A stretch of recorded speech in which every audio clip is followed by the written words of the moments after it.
What's up, comic and pop culture fans? This is James with Mint Hunter Comics, and I just got back from vacation to find a CGC unboxing waiting for me, and I'm pretty happy with this particular submission. I pre-screened for a 9.8, and it looks like a little over half of them did get it, which I like those statistics. Also, it's back to me in like 2 weeks, which is almost the fastest it's ever gone. Who benefits with more competition and more eyes and scrutiny and quality control? Us, the collectors. So we've got 2-week turnaround times right now, apparently, which is pretty crazy.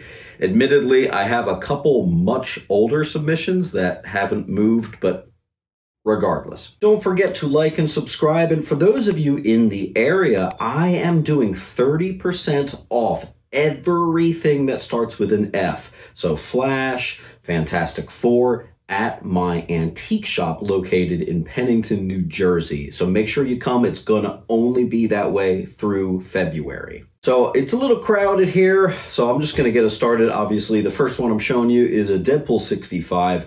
That is the first appearance of the Black Swan. Few other first appearances in there, but Deadpool is usually a particularly good bet if you want to do some submitting. There's some nice value in some of that later part of the run. So that's a winner right there, 65. Deadpool 67.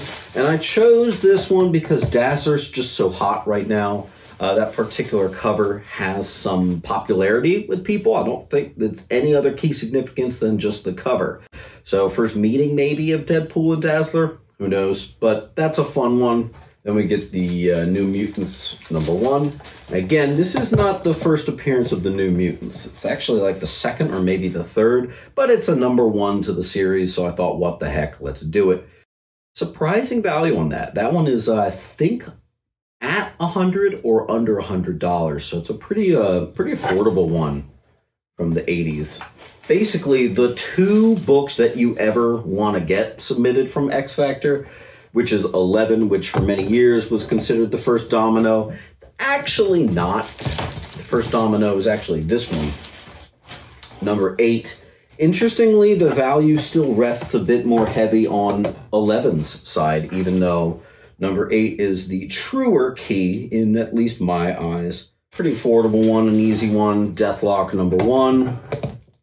It's just the first Deathlock series issue or whatever from 1990, and I just always loved that painted cover. Childhood homecoming there. I was definitely more of a DC kid, but I always liked the weird characters. Deathlock, Silver Surfer, Captain America, Thor, Iron Man, Hulk. I didn't care about them when I was a kid, weirdly enough. Punisher Warzone 7. This is actually the first appearance of Lynn Michaels. I was surprised to see that CGC does not mention that on the key notes when it comes to that comic. So that was a surprise. So I don't know. That's a little bit of a bummer, but that's a tale as old as time. CGC often doesn't mention everything, and the smaller the key goes, they're not going to catch it all. And Crow #1, not the one you're thinking of. That one, the actual Crow #1, I sent off in a different submission, one that I added in pressing, so we will see. This is Flesh and Blood #1 from 96. I only submit perfect books these days. People are like, how do you get 9.8? Just say, if there's any flaw, don't submit it.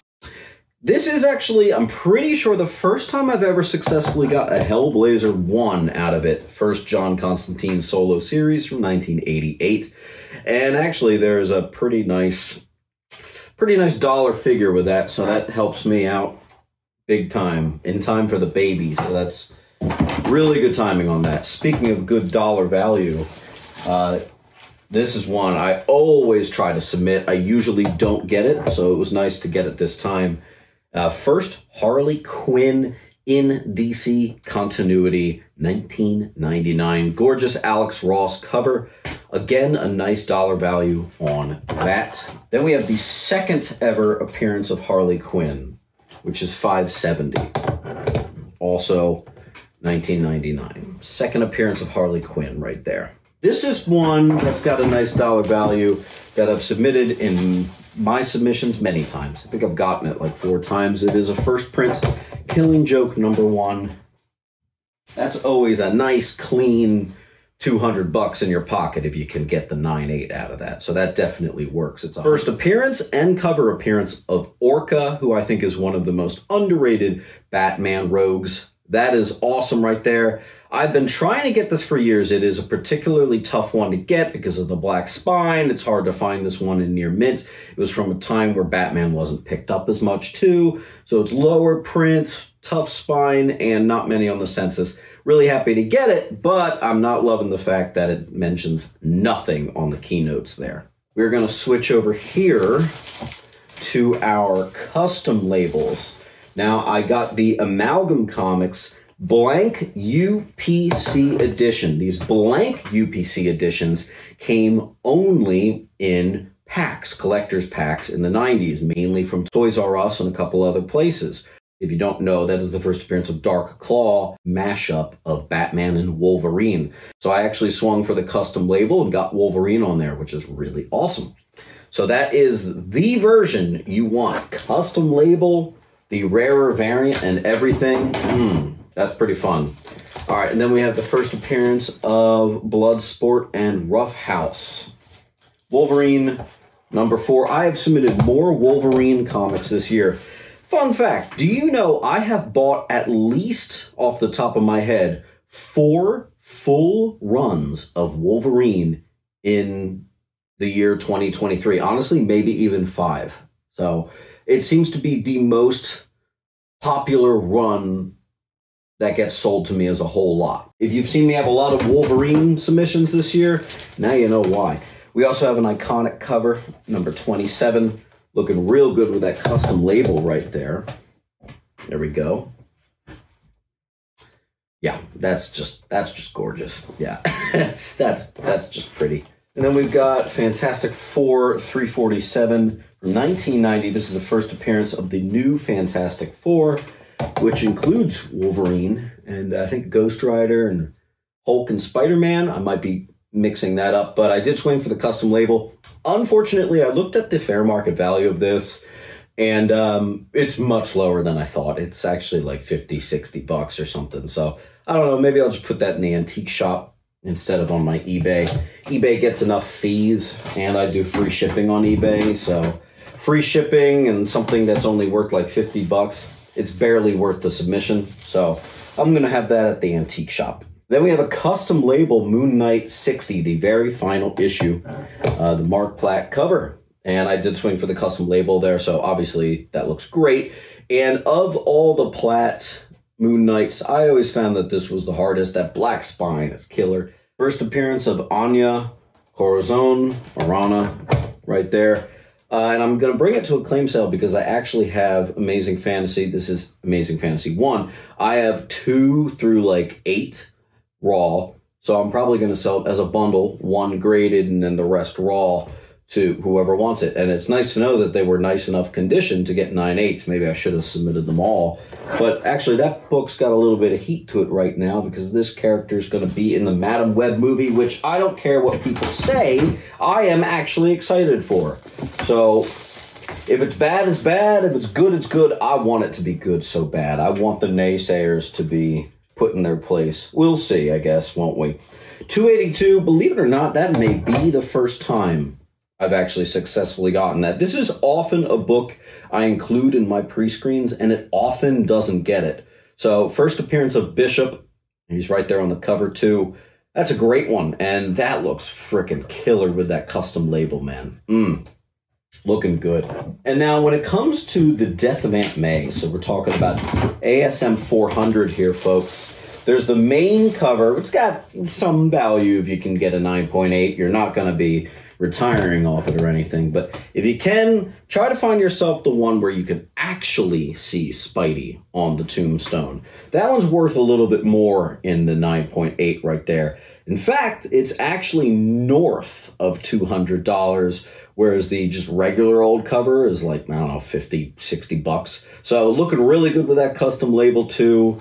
That's the one you want to submit. Then we have the actual first preview of Spider-Man 2099. Not ASM 365, it is Web of Spidey, number 90. And Looks good with the custom label. Not the craziest value on that one, but whatever. It's fun to throw in as a toss-in.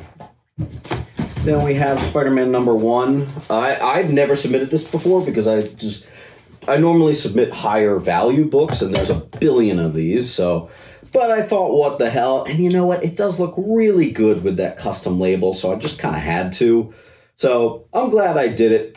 It's just going to be one of the more affordable ones. So there you go. Yeah, this and X-Men 1, I don't submit those. They're a dime a dozen. Then we have Moon Knight 57, and I swung for the Spidey custom label on this one because it is, after all, a Spidey crossover with a ASM 300 homage cover right there. It looks awesome. And then the only other plat one that got it is 58, which I went back to the Moon Knight logo on that one. Pretty much all of this is going to be on my eBay page. Only a very few am I keeping for the personal collection. I might see if I can send that first appearance of Orca back to CGC and see if they can get the notes updated on that one. First appearance of Tommy Elliott. So I have almost every issue from Hush getting the 9.8. Unfortunately, 608 and I think 612 didn't get it. See, like that was 609. Here's 610. Here's... And I'm not putting these ones up on eBay. I think these ones, they're not the craziest value. The only stuff I'm putting up eBay is the stuff that's at least $100. So anything lower than $100, I'm just gonna sell at the claim sale or at the antique shop. Because I don't like the eBay fees and the shipping costs for stuff under $100. 613. Then we have what's considered a classic Joker cover right here. 614. Go over there. This was one of my favorites right here. 615. I love Hush. I don't think it's the best Batman story ever. I think some people need to chill whenever they say that. But I do think it's probably top 10 or at least top 15. So there you go. Plus, it was just a great, great storytelling. They managed to fit like every Rogues member at one point into the story. And it's a nice buttoned up story that wraps up in a nice clean, like 10 issues. So for what it is, it's very iconic. 617. Looking good. Then we have 618.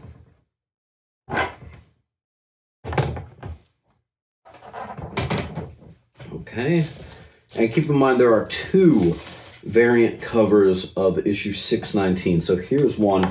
There's actually technically, I think, 3 or maybe even more because there's like second prints and stuff, but I'm just talking about like first printings. There are 2 variants. And here's the other one. I think this one's maybe more valuable because this is also the first cover appearance of Hush on that one. Is he on this? No. Okay. All right, so that's the round of Hush. Looks really great. I now have 2 copies of this. First appearance of Cassandra Cain. I don't know if I want to sell this right now. The book's at a very all-time low. It's around like $200 right now, and sometimes that book goes up to like $400, so I might wait. But hey, I got options. I got 2 of them now, so that's great. Then I have the third appearance of Harley Quinn, 1999. Looking good. And I probably would have held off on this book had I known it was so low of a value. We're talking like 40, 50, 60 bucks. Alpha Flight 106, North Star revealed to be gay. That's actually the first gay Marvel character. So it's significant, but I think there's a lot of them out there. So that's why it has a very low 9.8 value. Next up, we have the first full appearance of Damian. This one got it, 656. Although, my God, the value on these books is at like an all-time low right now. So the value went up and then went crumbling down on these. So I'm glad they got it, but they are more affordable than I think I've ever seen them. So 655, same exact thing. So Very nice. Looking real good there. I actually have had some luck with that book, so I think I've had like 3 or 4 of that through the years. Celestial Quest number 3.